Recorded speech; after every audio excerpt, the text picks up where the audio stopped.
The business news updated is the Nigerian Economic Summit Group held its 2019 Outlook with major stakeholders present. Irene Ubani brings us details in this report.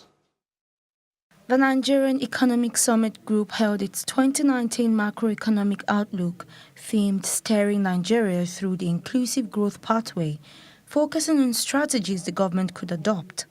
On the 2019 Outlook, Mr. Doyin Salami spoke on factors which could influence a positive outlook for the country.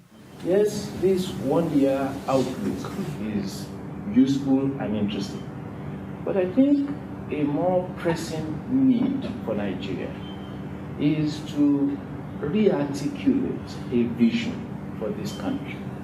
I think the Saudis have now done 2030 or 2050. Nigeria's visioning document expires next year, 2020. And the key question is, what next? What next? What's going to be Nigeria's target over the next 5 years, over the next 10 years, over the next 15 years? Because without articulating these, it becomes very difficult to invite the private sector, or indeed any other sector, to key in to government programs. Plus TV Africa spoke with Wilson Erumebo on the importance of sectoral advancement for economic growth.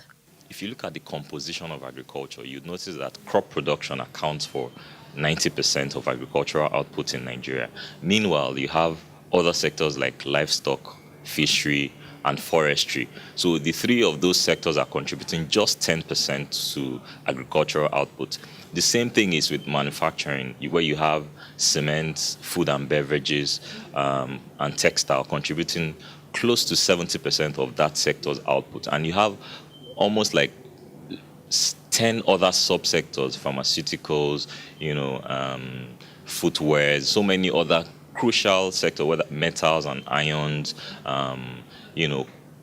other agro-processing sectors that are just contributing very little to manufacturing output. And we're saying, look, we need to open up these sectors. For the NESG, an enabling environment for business owners and private entities, as well as a peaceful 2019 election, would go a long way in bringing about the actualization of an upward trajectory in the country's economy for 2019.